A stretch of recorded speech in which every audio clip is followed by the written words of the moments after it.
Salut à tous! Alors aujourd'hui je vous retrouve dans une nouvelle vidéo qui, comme vous l'aurez vu au titre, et au fait que je sois presque pas maquillée puisque j'ai juste fait la base de mes sourcils. Aujourd'hui on se retrouve pour un tuto que j'avais trop envie de vous filmer, pour être tout à fait sincère avec vous. Au moment où je filme cette vidéo on est vendredi, et ça me saoule parce que normalement j'étais supposée vous filmer, enfin vous poster plutôt une vidéo aujourd'hui, et malheureusement ça a pas été. Sinon j'aurais tout expliqué concernant le rythme de vidéo etc. Dans la vidéo de mercredi, je vous la mettrai dans le petit si jamais vous l'avez pas encore vu. Mais en fait j'ai fait ce make-up hier pour aller bosser, et j'en suis tombée folle amoureuse. Du coup je voulais absolument vous le reproduire. J'ai déjà des produits très chers, du coup ça va être en même temps une vidéo un peu crash test, même s'il y a déjà la plupart des produits que j'ai essayé. Puisqu'aujourd'hui on va tester les produits Pat McGrath. On va voir un petit peu ce que ça vaut, puisque j'ai pris pas mal de produits, dont une palette qui m'a coûté, oh my god, super cher. C'est la palette la plus chère que j'ai, pour vous donner une petite idée. Pareil, je vous aurais tout expliqué concernant les frais de port, etc. Parce que je pense également des produits dans ma vidéo de mercredi. Donc à nouveau, go check that, parce que c'est plutôt intéressant. Pour être tout à fait sincère avec vous, ça va me faire trop bizarre parce que je vais faire mon teint aujourd'hui. Oh là, j'ai de la pommade à sourcils sur ma main. Je vais faire mon teint aujourd'hui et ça fait un petit moment que je l'ai plus fait, puisqu'en fait maintenant je vais ne le faire plus qu'en vidéo, puisqu'en fait au boulot j'ai un masque qui fait ça, que sur tout mon visage. Donc autant vous dire que je ne mets plus de rouge à lèvres, je ne mets plus de fond de teint, si ça sert à rien, si tout ça ne pas. Je mets juste un petit peu d'anti-cerne au niveau de mes cernes pour quand même contrebalancer, vu que je fais des gros make-up. Si j'ai mes cernes, ça se voit quand même un petit peu. Alors sur mon front, je mets rien parce qu'il est relativement uniforme question couleur. La seule chose qu'il y a, c'est que j'ai de la texture, mais ma texture se voit même parfois plus quand je suis maquillée. En plus, comme je brille en cours de journée, il faut absolument que je fasse des retouches. Et là, pour l'instant, avec les conditions sanitaires, on peut pas faire de retouches. Donc, je préfère pas me maquiller plutôt que faire mon front luisant, tout qui file dans mes rides et tout, et pas pouvoir bouger ça. Donc là, je vais me mettre en mode full pimpage. Comme vous voyez, du coup, je vous ai dit, j'ai fait la base de mes sourcils. Ce qui veut dire en fait que j'ai rempli avec ma pommade. Aujourd'hui, j'utilise la pommade Freedom. Cette petite, en teinte ash brown. Donc, en fait, je vous avais expliqué dans mon tri make-up qu'elle s'était un peu asséchée. Donc, du coup, je l'ai réhumidifiée avec un petit peu d'huile de ricin. Voilà, tout simplement, c'est ce que je fais généralement comme une pommade. Et ça leur redonne une texture un peu plus agréable. Et maintenant, franchement, à part ma pommade MAC, toutes les autres, c'est des vieilles pommades que j'ai réhumidifiées. Donc, ce serait peut-être bien. J'ai trop envie de retester la pommade Anastasia. Je vais commencer par nettoyer du coup le dessous de mes sourcils. Et pour ça, j'ai le fameux anti-cerne de chez Pat McGrath qui est le Skin Fetish Sublime Perfection Concealer. Que moi, j'ai en teinte L3. Donc, c'est la première teinte avec des sous-tons jaunes. Elle est un peu tip top pour ce que j'aime. Ça m'a l'air quand même assez similaire avec ma teinte de Shape Tape. Donc, quand vous l'achetez sur le site même, puisque comme je vous explique dans ma vidéo de mercredi, moi j'ai tout acheté sur le site même. Vous saviez acheter en fait le kit avec la petite poudre que je vais vous montrer par après. Mais sur Sephora, ça c'est 50 €. Ça fait 10 € le millilitre. C'est abusé. Faudrait absolument que je lave mes pinceaux qui sont dans ces états, les gars. C'est l'horreur. Donc pour faire ça, je vais reprendre mon pinceau EO Studio, le E131. Franchement, la teinte par rapport à ce que j'aime utiliser pour mon dessous de sourcil, c'est nickel. Alors maintenant que ça c'est fait, on va pouvoir passer aux yeux. Donc comme d'hab, je vais mettre ma base à paupières. J'adore la Shadow Insurance de chez Too Faced depuis que je l'ai ressortie. En fait, ce que j'aime bien, c'est qu'elle a la texture parfaite par rapport à ce que j'aime. Elle est juste assez liquide et en même temps juste assez sèche par rapport à ce qui moi me plaît en matière de base. Parce que c'est vrai que pour les bases à paupières, je suis quand même assez compliquée. Il y en a plein que je trouve pas suffisamment efficace. Alors ensuite, pour poudrer le dessous de mon sourcil comme je fais toujours, je vais venir prendre pareil la petite poudre de chez Pat McGrath. C'est la Skin Fetish Sublime Perfection comme l'anti-cerne, sauf que là du coup c'est la Blurring Under Eye Powder qui se présente comme ceci. Alors moi j'ai la teinte light et en fait elle est un peu blanche, mais elle est presque transparente quand vous l'appliquez, et alors elle a effectivement un petit effet un petit peu lissant et légèrement lumineux, presque comme la Too Faced, donc ça j'aime vraiment bien. Je vais venir prendre ça avec mon pinceau, qui fait partie du kit de chez Morphe qui n'a pas de référence malheureusement. Alors par contre la poudre, ce packaging là, je trouve que ça fait très très cheap. C'est genre du bête plastique. Vous avez genre un micro miroir, c'est très dommage parce qu'elle est très légère et tout, alors que tous les autres produits sont très lourds comme l'anti-cerne par exemple. C'est des produits qui font luxueux, alors que là franchement ça fait... Je me dirais que je l'ai acheté chez Essence, je serais pas surprise quoi. Donc je prends la poudre et je viens l'appliquer sous mon sourcil. Alors pareil, c'est une poudre qui est poudreuse, donc il faut en prendre un petit peu. Parce que la boîte compacte, il y a beaucoup de matière qui se retire en fait. Alors comme palette, je vous ai montré la boîte, mais j'ai effectivement pris la palette Mothership 3. Je vous ai dézoomé un petit peu pour vous montrer ça de plus près, mais en fait celle qui se présente dans le boîtier rose comme ceci. C'est un packaging qui est cute, c'est original. Et en gros dedans, quand vous ouvrez, vous avez votre palette qui se présente comme ceci. Et quand vous retirez, vous avez le petit carton avec les noms des fards. Alors là par contre, je suis désolée, mais pour une palette à 120 balles, 124 €, parce que c'est 120 $, mais c'est 124 € sur Sephora, qui accepte ce genre de choses? Parce que moi... c'est niette. Et alors j'ai aussi un autre problème, c'est que sur la palette même, il n'est pas mis le nom. C'est-à-dire qu'il est mis Mothership, mais c'est pas mis le numéro de la palette. Après où je paye la palette, j'aimerais quand même que les noms soient inscrits dedans. Je pense pas que ce soit trop demandé. Donc du coup pour passer au make-up, et comme vous avez vu, il n'y a pas de fard assez clair que pour faire ma transition. Donc moi ce que j'avais fait du coup hier, c'est que j'avais pris mon bronzer, puisque c'est un truc que je vois beaucoup et qu'en fait je ne fais jamais, qui est du coup le Estée Lauder, c'est le bronze Goddess en teinte 01 light. J'adore m'en servir comme bronzer sur mon visage, et là je me suis dit, c'est un petit marron clair, il y a moyen que ça serve bien dans le creux, et franchement j'étais trop contente du résultat. Donc je vais vous zoomer un petit peu, et on va démarrer avec ces beaux petits fards. Donc du coup comme d'hab, je prends un premier pinceau, Le Eau Douce de chez Wycon. Je me prends pas la tête, hein, j'en prends pas 10 tonnes, j'en prends un petit peu. Et j'ai appliqué ça dans mon creux. Ce qui est bien en fait avec le fait de faire ça, je me suis rendu compte, contrairement au fait de mettre un fard à paupières classique. Alors oui, j'en prends un petit peu, je vais en prélever assez souvent. C'est qu'en fait, c'est beaucoup plus doux qu'un fard à paupières classique, puisque forcément c'est plus léger, hein, puisque sur votre visage c'est supposé être un peu moins intense qu'un fard à paupières que vous voudriez très pigmenté, etc. Un bronzer, faut mieux que ça se fonde et que ce soit plus léger. Bah, c'est que c'est pratique en fait pour faire ça, parce que ça s'applique trop bien, ça s'estompe super bien, et je trouve ça trop joli. Genre même en petit fard à paupières comme ça, c'est hyper mignon, et je suis contente. Alors oui aussi, je vous ai pas dit, c'est un bronzer qui est chaud, évidemment, parce que moi c'est ce que j'aime. D'habitude c'est pas le genre de truc que je fais. Je fais rarement des looks où je mets des couleurs chaudes dans le creux et une couleur froide comme un bleu, etc. sur la paupière. Je l'avais fait une fois pour un look, pareil, je vous mettrai un petit i, qui était un look un peu type festival, etc. que j'avais adoré avec la palette Morphe et Jaclyn Hill, la originale. Je l'avais trouvé trop beau et pour le coup, là je l'ai fait avec ça et je trouve ça très joli également. Donc je pense que c'est un truc que je devrais faire un peu plus souvent. Très honnêtement, en temps normal, je vous dirais que ça me saoule de devoir prendre mon bronzer à part pour m'en servir parce qu'il n'y a pas de fard à paupières qui correspond dans la palette. En général, effectivement, j'aurais tendance à dire ça et je trouve qu'au prix où est la palette, c'est vrai que c'est dommage. Mais vu le résultat qu'a fait le make-up, je lui accorde tout. On va enfin passer à la palette. Je vais venir prendre mon petit pinceau estompeur numéro 16 de chez NYX. Et là, je vais venir prendre le fard marron. Alors, j'en prends très peu parce que pour le coup, c'est des fards bien pigmentés. Par contre, ce qui est très chouette, c'est qu'ils ont beau être pigmentés et se prélever assez facilement, ils sont pas poudreux. Et ça, c'est top parce qu'en plus, du coup, ça fait pas de chute. Donc, j'en prends vraiment un tout petit peu.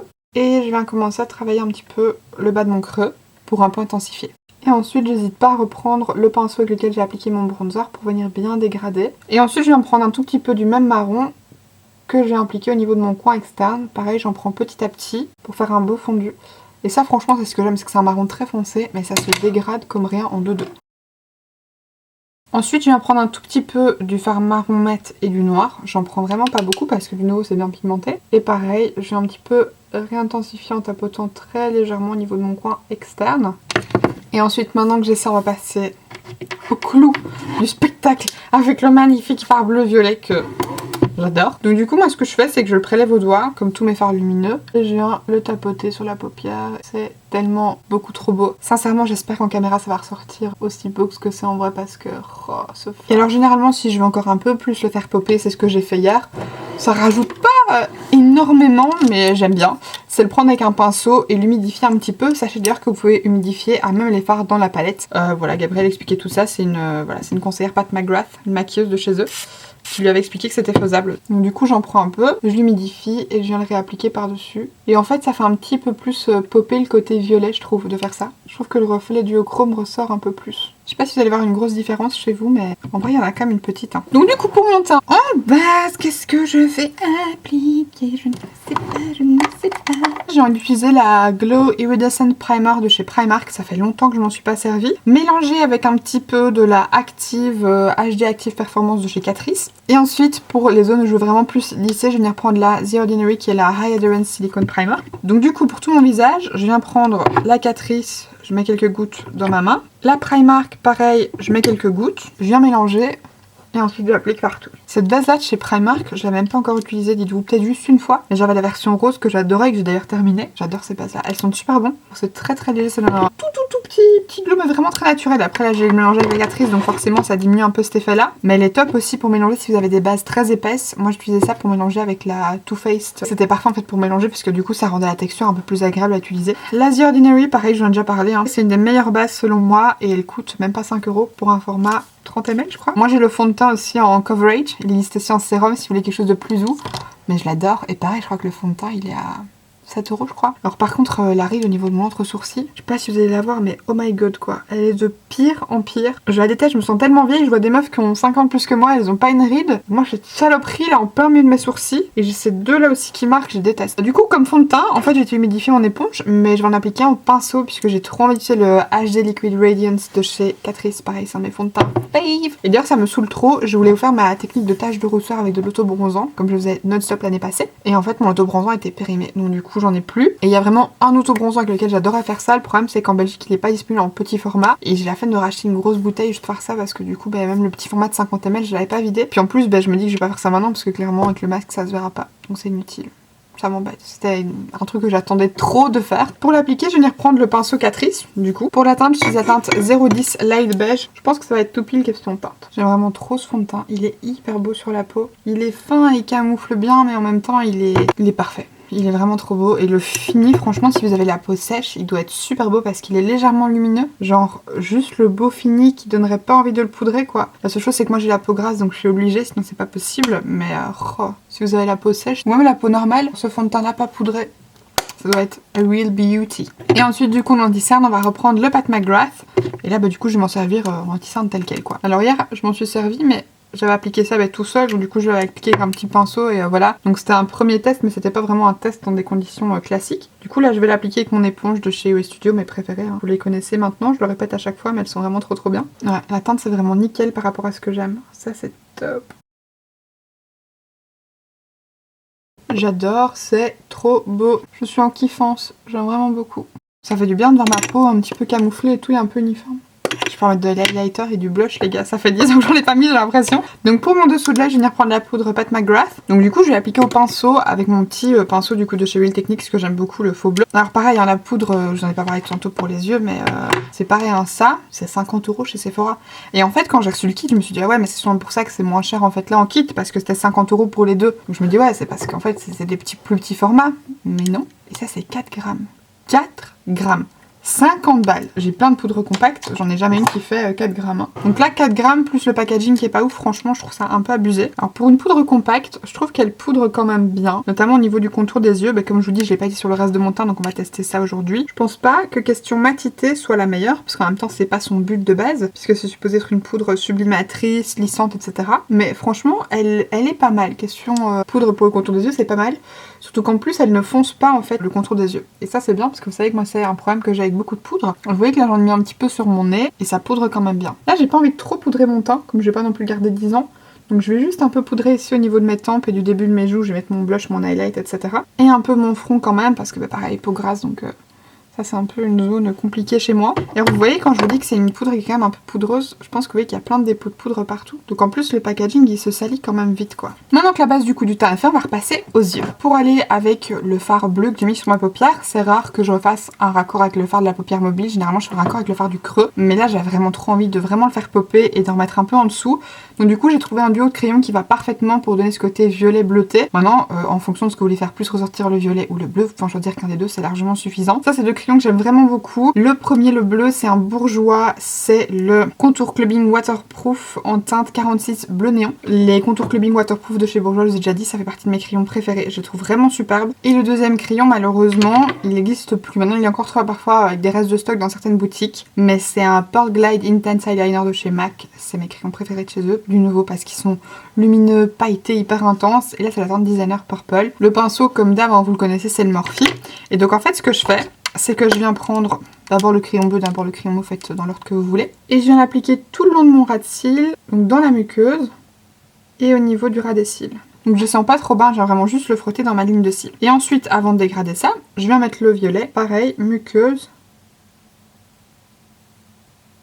et ras de cils. Alors le mélange des deux ressemble comme deux gouttes d'eau au fard à paupières, donc ça c'est top. Et ensuite je viens prendre mon pinceau de chez Morphe et je viens dégrader tout ça.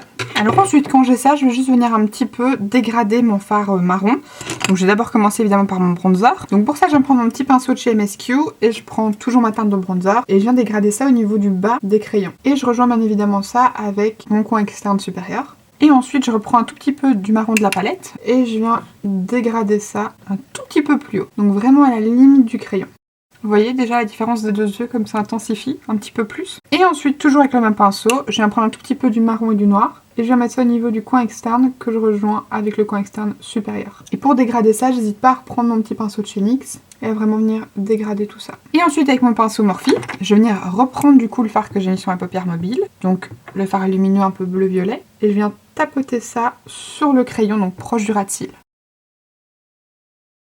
Maintenant que ça c'est fait, du coup je vais venir appliquer mon mascara, mes faux cils et je vous retrouve juste après. Du coup j'ai mis mes petits faux cils qui sont comme d'habitude les Primrose de chez Red Cherry. Sincèrement je pense que je vais me recommander une boîte de 4 parce que je les adore. J'ai la deuxième paire, je les mets tous les jours. À chaque fois que je me maquille, je mets ceux-là, je les trouve parfaits. Ils sont juste longs ce qu'il faut, juste intenses ce qu'il faut et en même temps ils font très naturel. Du coup maintenant on va passer au teint. Je vais du coup commencer avec mon bronzer. Il commence à être un petit peu creusé hein, le petit à petit. C'est toujours le Estée Lauder du coup, le bronze Goddess en teinte 01 Light. J'adore ce bronzer.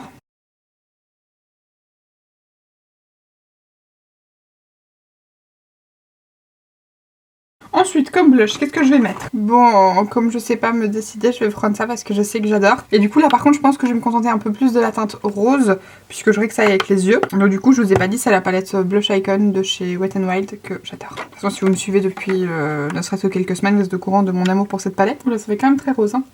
On va dégrader tout ça après.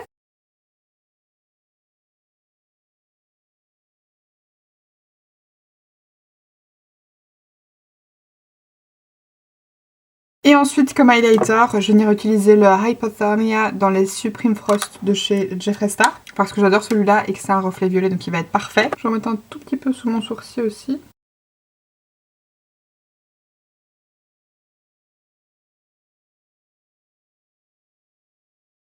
Et ensuite au niveau de mon coin interne, je crois que je vais remettre le même highlight parce que je l'aime vraiment bien. Donc pour faire ça, je vais venir prendre un petit pinceau. C'est celui du kit de chez Morphe. Pour être sûr que ce soit bien lumineux, je vais venir l'humidifier. Je viens prélever l'highlighter et je viens l'appliquer en coin interne. Et alors ensuite par-dessus, je vais venir prendre le fameux fard un petit peu blanc rosé. Donc toujours avec le même pinceau, je viens prélever le fard. J'en prends une bonne dose vu qu'il n'est pas très pigmenté. Et je viens l'humidifier. Et ensuite du coup maintenant on n'a plus qu'à faire les lèvres. Donc pour ça, bah, pareil, j'ai des rouges à lèvres. Puisque comme je vous ai montré dans ma vidéo, j'ai acheté deux petits kits de 3 mini rouges à lèvres. Je crois que je vais venir appliquer celui-ci. C'est un lipstick, c'est parti des mat hein, je crois. Et c'est la teinte 1995, donc c'est un genre de neutre comme ça. Et du coup, je vais venir l'appliquer, bah même le raisin. C'est cute. Et alors maintenant, je vais juste rajouter du crayon. Alors par contre, je suis dégoûtée. Le crayon à lèvres de chez Primark que j'utilise tout le temps, le Spice. Je sais pas du tout où il est. Je ne le trouve plus. Là, ça m'énerve trop. Ça m'énerve trop. Je crois que je vais essayer avec ça et ensuite je verrai bien. C'est le lingerie Push-Up de chez NYX en teinte numéro 17 Séduction. Ok, ça me semble pas trop mal. Purée, je me souvenais pas qu'ils avaient un effet mentholé comme ça, les NYX. Et du coup, je vais juste rajouter un tout petit peu de gloss par-dessus. Je crois que je vais mettre du gloss transparent. En vrai, je vais pas me prendre la tête. Hein. Comme d'habitude, le High Gloss de chez Primark, vous savez que c'est mon préf. Ils sont tellement bons. Je vous le dis à chaque fois que je les utilise, mais ils sont le caramel, c'est un truc de fou. Comme d'habitude, réessuyez bien votre embout hein, quand vous mettez votre gloss transparent par-dessus votre rouge à lèvres. Pas que ça en foute plein dans le tube. Et bien écoutez, du coup, c'est ici que s'achève cette vidéo. J'espère sincèrement qu'elle vous aura plu. Pour en revenir aux produits, je crois que vous aurez compris que pour la plupart, je suis vraiment très satisfaite. Je trouve que c'est des bons produits. Maintenant, est-ce que je vous les recommande à ce prix-là ? Je sais pas. L'anti-cerne par exemple, je trouve que vous savez trouver mieux, moins cher. Ne serait-ce que par exemple le Tarte, il doit être à peu près la moitié du prix pour le double de contenance. Donc c'est comme s'il revenait 4 fois moins cher. Et c'est un anti-cerne que j'adore, vous le savez très bien. Celui-ci est vraiment bien, je trouve qu'il est top. Il a un beau fini au niveau du contour de l'œil. Bien évidemment, je vais encore m'en resservir pour vous en parler le mieux possible. Je le trouve très bien, mais franchement 50 € pour ça, je trouve que c'est quand même très cher. C'est un très bon produit que moi j'aime beaucoup et que je continuerai à utiliser et à apprécier utiliser. Donc comme je vous dis, franchement par rapport en tout cas au prix qui est donné sur Sephora, je trouve que c'est abusé quoi. Pour la poudre, bah c'est pareil, hein, je vous ai dit là pour le coup, je suis vraiment déçue du packaging parce que je trouve qu'il fait vraiment très cheap, surtout par rapport à tout le reste. Par contre la poudre en elle-même est pas mal, mais à nouveau, enfin 5 grammes, surtout au niveau du fait qu'elle soit très poudreuse quand vous en prélevez, il y en a beaucoup qui s'en aillent. Je pense que c'est une poudre qui va être très vite terminée, donc par contre c'est une poudre que je vais adorer emmener parce que du coup comme elle est compacte, je peux en foutre partout et je trouve qu'elle poudre bien et qu'elle a un beau fini sur la peau. Il faut pas en mettre 50 tonnes en fait pour qu'elle ait ce fini poudré sur la peau, contrairement à d'autres poudres compactes que je peux aimer utiliser. C'est un peu comme la poudre Too Faced, sauf que celle-là elle est un peu transparente alors que la Too Faced elle est légèrement teintée. Mais ça a effectivement ce côté un petit peu lumineux et légèrement floutant. J'aimerais trop tester les Hourglass pour voir un peu parce qu'au final par rapport au prix de celle-là, une Hourglass revient quand même moins cher. Les rouges à lèvres, là franchement je vous avoue que c'est la première fois que j'en mets un parce qu'en fait avec le, enfin, comme je vous dis les masques et tout j'en mets plus pour l'instant. Donc je les retesterai en vidéo, je crois que les crémeux vont me plaire de ouf. J'en avais mis un hier, bah, du coup faut poster les photos mais je l'ai porté 5 minutes. Donc voilà, à nouveau quand je les aurai un peu plus portés je vous en reparlerai. Je trouve que le petit kit c'est pas hors de prix parce que c'est 24 $, ça fait 8 $ par rouge à lèvres, je trouve ça vraiment correct. Dans le sens où un mini rouge à lèvres de chez MAC, ils étaient à 10 € mais je crois qu'ils sont passés à 12. C'est pas si cher que ça pour un petit mini rouge à lèvres. Bon après voilà, ça reste cher pour ce qu'il y a dedans, mais franchement si vous en avez comme moi beaucoup et que vous voulez un petit peu tester, parce que vous voyez qu'il y a quand même pas des masses de produits, il n'y a que ça. C'est cute, c'est facile à transporter dans son sac, mais personnellement les mini j'adore ça. Genre en rouge à lèvres, j'ai tout ça de mini. J'ai une folie avec les mini. Je pense que vous avez déjà remarqué ça aussi pour tout ce qui est poudre, fond de teint, base, etc. Je kiffe les formats mini. Maintenant, à nouveau, je ferai d'autres looks avec la palette. Je vous les posterai sur Instagram. Donc, n'hésitez pas à me suivre. Le lien est dans la description. Et c'est @berenice_perks. En fait, j'avais fait les Perks of Being a Star. Et du coup, vous allez me retrouver. Et c'était mon petit truc avec écrit Berenice Perks. Et je me dis que j'allais remettre exactement le nom sur YouTube. Seulement, je ne sais pas pourquoi. Je ne pouvais pas mettre Berenice Perks en un seul mot. Donc, soit quelqu'un a déjà ce pseudo, ce qui me semblerait vraiment bizarre. Soit, je sais pas. Mais en tout cas, je pouvais pas changer. J'étais obligée de mettre quelque chose entre. Donc, bah, j'ai dû mettre Berenice_Perks. Pas eu trop d'autres choix. J'espère en tout cas que cette vidéo vous aura plu. Si c'est le cas, n'hésitez pas à les liker et à vous abonner en cliquant juste en dessous si ce n'est pas encore fait. Si vous voulez voir d'autres looks avec la palette Pat McGrath, bah dites-moi ça dans les commentaires et je vous ferai ça avec grand plaisir. Et puis quant à moi, je vous fais d'énormes bisous et je vous dis à la semaine prochaine. Bye!